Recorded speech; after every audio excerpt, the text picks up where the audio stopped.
Sure. My name is Niti, and I'm 41 years old, and I've been on the island for 2 years now. And have you ever witnessed or experienced any kind of like racial injustice, discrimination on the island, or?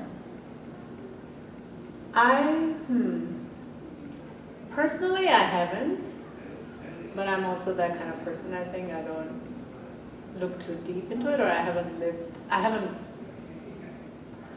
didn't grow up in this country, so I never thought of it till like the longest time that even that thing was any issue. But so I don't see Race? much. No, like you would just even judge people by the color of the skin when you're just from a country where everyone is the same skin. What country are you from? India. So till I came to grad school, and when I was, I don't think I took people by, like, it was never kind of a, let's say, a point of view that I would think that, oh, you're hanging out with this crowd or that crowd. I just gathered with the people who I connected.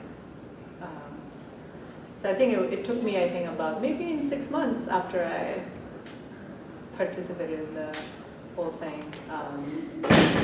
I realized like there's, a whole different way the world in America. When you went to grad to school in America? Yeah.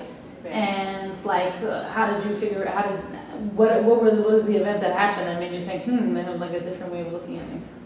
I think it was the first time a week after 9/11, my friend called me from New York, and I was in Rhode Island, and he said, like, if you feel like you're alone, you should come over to our place.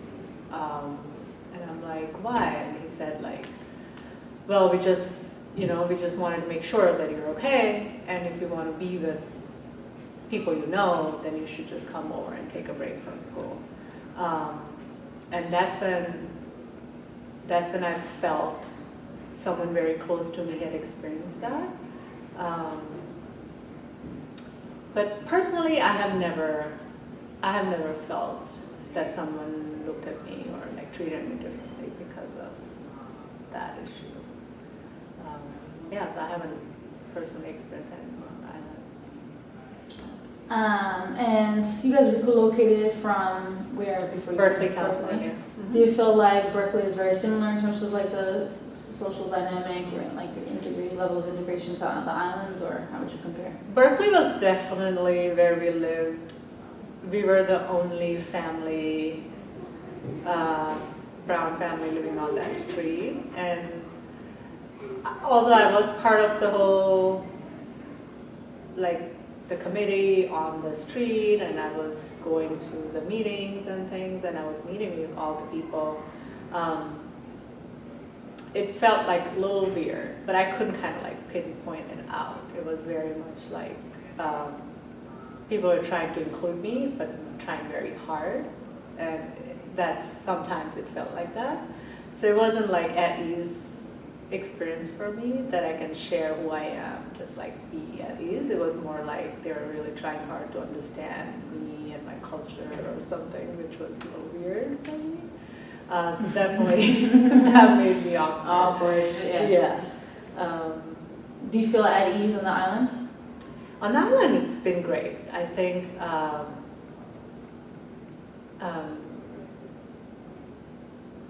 more than an island, I feel more at ease when I go to Jackson Heights, I feel. Yeah.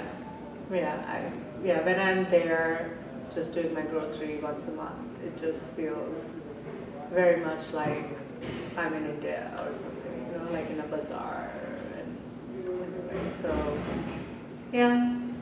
But I think since I became mom, it was very different for me to how I feel and how I relate and how I engage with other people, right? It was more like I wanted to create a family and be part of the society wherever I am. So we were in Seattle, we were in Berkeley, now we're in New York, and I think New York has been the best experience for me in terms of just being part of all around people. So I would say Could you say a little more, sorry, just a little bit louder? I wanna Yeah, make sure I yeah. know you're from- Is about like how it changed for you as a mother, like your perspectives on some of these things. I think I was looking at just more as the inclusion of like my family on the street or in the neighborhood or in the city. I wasn't looking at myself.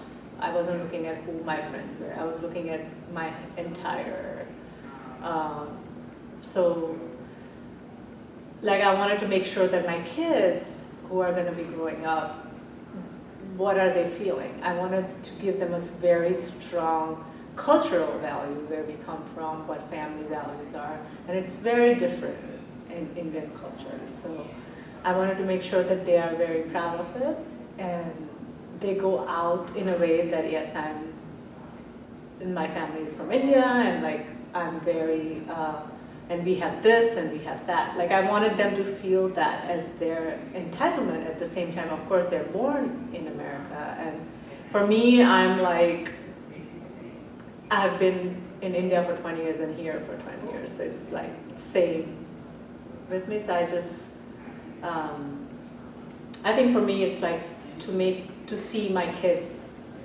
get settled and like be,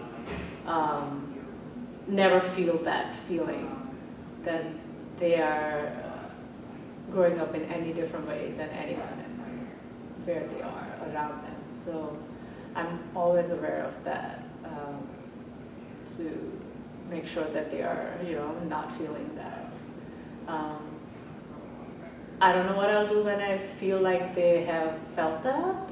Maybe they have, but I think I have a great support because my husband grew up here and he has faced a lot of different things. So that's a good, like I'm just falling back on him basically for my kids, that whenever they have that experience, we'll have someone to talk with them. But also, I know you said that you feel like since everybody in India, for the most part, is Indian, right? Right. So there's that, but I mean, there is a very strong caste Very system. strong There's caste. the history of the Dalit people, there's a history of colonization, there's all Yes. those things, right? Yeah. So even though you're not American born, I would Mhm. imagine that some of that history, some of that like cultural experience informs your perception of here and yeah. So that's a good point, because my family, I would say, we would call it like upper middle class. We had transferred from being farmers from my great-grandparents to my dad being a businessman and in a very different field of architecture. So he moved to the city, and we grew up knowing like, yes, you are from this caste, and there are other relatives who are like very much aware of like that. We never felt that with our parents. It was very much like there's a very strong caste system. There's no point on that. But I don't think growing up we ever experienced from our parents doing that to other, like of course we had servants, of course we had people who were working for us, and maybe they were not from the same caste as us. But I don't think we ever experienced that in terms of caste. Yes, there was economic differences between them and people who came and worked for us or between us, but we never felt in any other way that, but I never looked at it from the other perspective either. Like I don't think I had any friends from that side of the caste also. So it was, I think I was on the other spectrum when I was in India and then here. Yeah, well, I asked that also just because you guys are kind of coming in you moved here like 2 years ago, 2.5 years ago. Mm-hmm. You kind of are coming in the midst of all this like really dynamic, contentious change on the island, right? Mm-hmm. So you're not like directly, but it was already initiated Right. prior to you arriving. But Right. there is this, especially for since I am somebody who was grown up here, right? But there was always this sense of like the right side of the tracks, the wrong side of the tracks. Do you live in the Section 8 building or do you live in the Michelama building? Mm-hmm. And I think now with the creation of like market rate development, there's much more of a sense of like haves and have-nots, so to speak. Right. So like how do you kind of navigate that, like just like personally, like as a woman, but also with the kids and Do you feel like they have friendships, and you, as a family, have friendships with people of who are not maybe middle class on the island? No, my kids have, I think, connected with all different levels of friendships here. And like when I asked my son, at least older son, who I would say like, oh, why don't you invite them to our house? And he has kind of mentioned sometimes that they're not allowed to come beyond PS217. Like they won't come to this side. And that was a little strange. So I kept considering, because I like to see all their friends once in my house, rather than letting them go away to, so if I haven't met the parents or if I haven't met the kid, then I won't just tell them like, yes, you can have a play date. So I definitely encourage them. And I don't think kids ever connect in any different way. Like my older son always connects with the person who is bold and not afraid of like any rules, and he will connect right away with that person, because he will be like, yes, I get you. If they're playing good ball and the soccer, he's with them. So for him, they've adjusted fine. Like they're, I think they have friends from all around the places on the island, and that way. And also, as you as adults, do you guys feel like you have from all different backgrounds? And we have we haven't made friendships in terms of, because we had pre-existing friends in the East Coast, so we have kind of gone back to that circle from grad school and undergrad who were here before, and because we had so much extension family around, so there's always, I think our friendship has been limited to who our kids' friends are and their parents and that network. So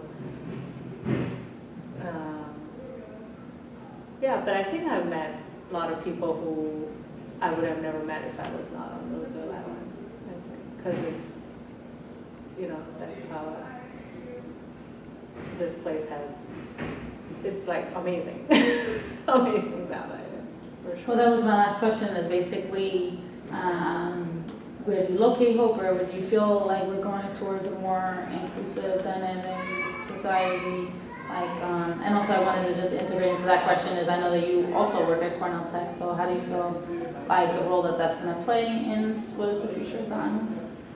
I think it's up to us, right, for Cornell Tech and faculty and students, to how much we can kind of include that in the whole engagement, and like how we want our students to experience and take advantage of where they are. And being, so are you asking like being at Cornell Tech, how it changes, or how you think Cornell Tech? Right, I gave you like 5 questions. Maybe I'll just bring it back to you. Like, where do you feel like the island is going towards a more inclusive future? Like, where do you feel like, what makes you hopeful, and like, where do you think we're heading? Well, I've been only here in 2 years, so I don't know.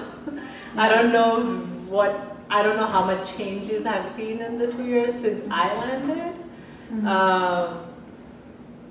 I guess when we landed because of a reason that Cornell Tech was going to be here. So that's why we chose to live on this island. At the same time, we didn't want to live in the cities. So for the kids, we decided to be on here. And then when we realized, like, wow, this is like a freedom for our kids, that they can be outside and just be, roaming around the island. And that's what made us stay here. So I think